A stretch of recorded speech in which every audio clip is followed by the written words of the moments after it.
Hello అండి. చిన్ని చెప్పే కథలకు స్వాగతం. అందరూ ఎలా ఉన్నారు?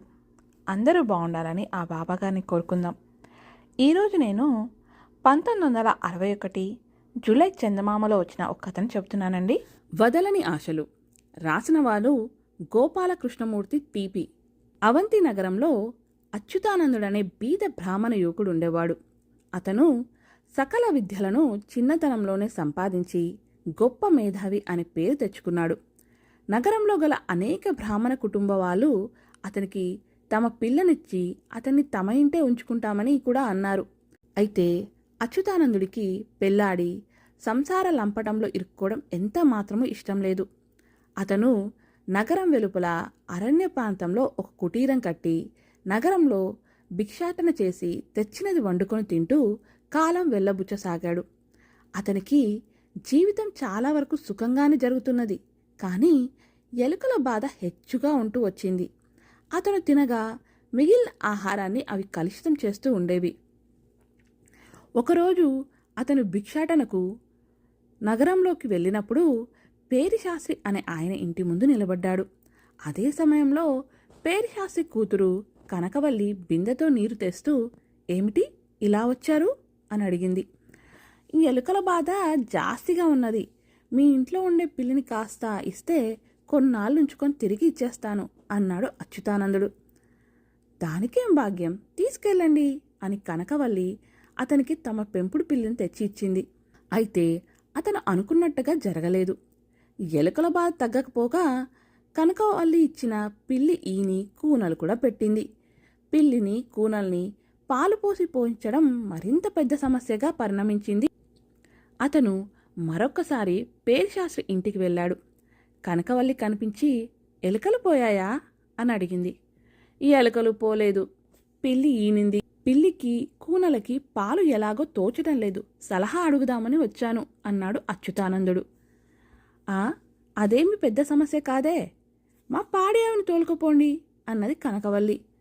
అచ్యుతానందుడు పేరిశాస్త్రి గారి ఆవును తన కుటీరానికి తోలుకుపోయాడు. కొంతసేపయ్యాక పేరిశాస్త్రి ఇంటికి తిరిగి వచ్చి కూతురి మీద ఎగిరిపడ్డాడు. అతను ఆశలకు దూరంగా వెళ్ళి ఆశ్రమవాసం చేయకపోయినట్టయితే నన్ను అతనికిచ్చి పెళ్లి చేసి ఉండేవానని నువ్వు ఒకనాడు అంటివి కదా నాన్నా. అతడు ఆశల ఉచ్చులో తగులుకున్నాడు. ఎలకల కోసం పిల్లినడిగితే చూడి పిల్లినిచ్చాను, పిల్లుల కోసం పాడి ఆవునిచ్చాను.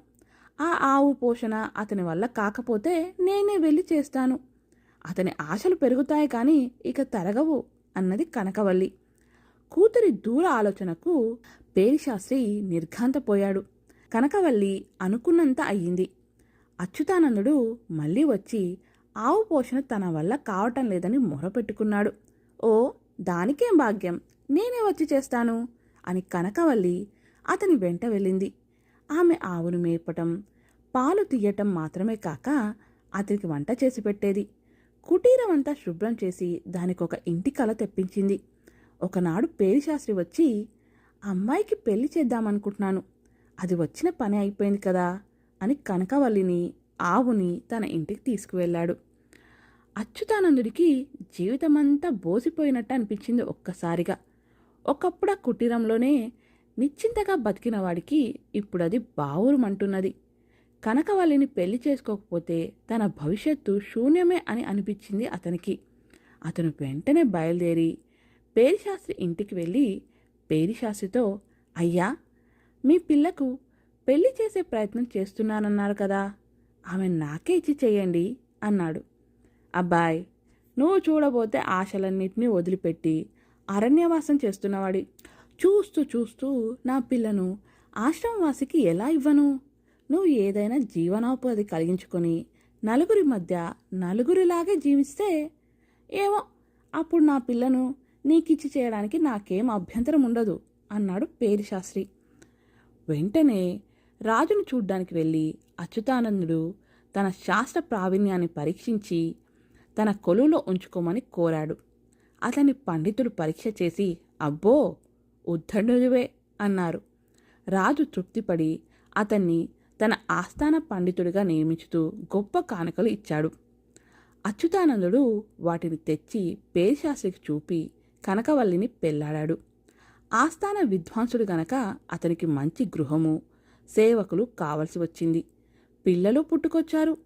అతను చుట్టూ కోరికలు కూడా పుట్టల్లాగా పెరుగుతూనే వచ్చాయి. కానీ అతను చింతించలేదు. మంచి ఉద్యోగము, చక్కని వివేకం గల భార్య, పిల్లలు, మంచి భోజనము, పరువు ప్రతిష్టలు మొదలైనవి అచ్యుతానందుడి జీవితాన్ని సుఖమై చేశాయి. ఈ కథ కానీ మీకు నచ్చితే లైక్ చేయండి, అలాగే మీ వాళ్ళతో షేర్ చేయండి. అలాగే మీ అభిప్రాయాల్ని, సూచనల్ని కమెంట్ రూపంలో తెలియజేయడం మర్చిపోవద్దు. ఈ ఛానల్ని సబ్స్క్రైబ్ చేసుకొని నన్ను ఎంకరేజ్ చేయడం కూడా మర్చిపోవద్దు. ఇక ఉంటానండి. మళ్ళీ ఒక మంచి కథతో కలుసుకుందాం.